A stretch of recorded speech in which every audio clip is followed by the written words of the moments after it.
This is అరుణ. ఈరోజు నేను చెప్పబోయే టాపిక్ ఏంటంటే సెంట్రల్ అండ్ స్టేట్స్ మధ్య ఉండే రిలేషన్స్ మన కాన్స్టిట్యూషన్లో ఏ విధంగా ఏర్పాటు చేయడం జరిగింది దాని గురించి చెప్పుకుందాం.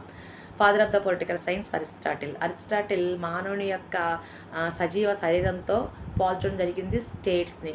అంటే మానవుని యొక్క శరీరంలో ఉండే ఆర్గాన్స్ మధ్య రిలేషన్ ఏ విధంగా ఉంటుందో అటువంటి రిలేషనే స్టేట్స్లో ఉండే ఆర్గాన్స్ మధ్యన ఉండాలి అని చెప్తుంది. ఎస్పెషల్లీ ఫెడరల్ గవర్నమెంట్ మధ్యన ఉండాలి అని చెప్తుంది. మనకి ఇండియన్ కాన్స్టిట్యూషన్ మేకింగ్ చేసేటప్పుడు ఈ ఫెడరల్ అనే మాట ఎక్కడ వినపడకపోయినప్పటికీ కూడా 1950 జనవరి 26 అంటే మనకు రాజ్యాంగం వచ్చిన తర్వాత మనకి ఫెడరల్ గవర్నమెంట్ని ఏర్పాటు చేయడం జరిగింది.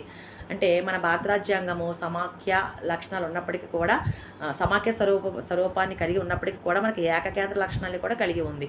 అంటే నార్మల్ సిచ్యువేషన్లో మనకి సమాఖ్య, ఎమర్జెన్సీ సిచ్యువేషన్లో ఏకకేంద్ర, అంటే ఫెడరల్ గవర్నమెంట్ అండ్ యూనిటరీ గవర్నమెంట్తో కూడి ఉందన్న విషయం మనకు అందరికీ తెలిసిన విషయమే. అంతేకాకుండా మనకి కేంద్ర రాష్ట్రాలు చట్టాలు చేస్తాయి. ఆ చట్టాలు ఇంప్లిమెంటేషన్ చేయడానికి మనకి భారత రాజ్యాంగము ఏకకేంద్రీకృత న్యాయ వ్యవస్థను ఏర్పాటు చేయడం వల్ల న్యాయాధికారాలు విభజించలేదు. అంతేకాకుండా మన సమాఖ్య ప్రభుత్వము ఎందుకంటే మనకు దేశ సమగ్రతను, ఐక్యతను, అలాగే మన దేశ ప్రజలను ఆకాంక్షించే పరిపాలన కోరుకోవడంతో అది సవివరంగా కొనసాగాలి అంటే కనుక కంపల్సరీగా మనకి ఫెడరల్ గవర్నమెంట్ అత్యవసరం అని చెప్తున్నాం. అలాగే మనకి కాన్స్టిట్యూషన్లో 11-12 భాగంలో మనకి కేంద్ర రాష్ట్ర సంబంధాల గురించి సవివరంగా వివరించడం జరిగింది. 11వ భాగంలో legislative relations and administrative relations గురించి చెప్పబడింది.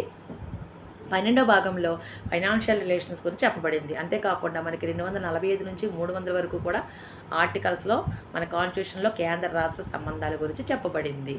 ఇది వివరణ.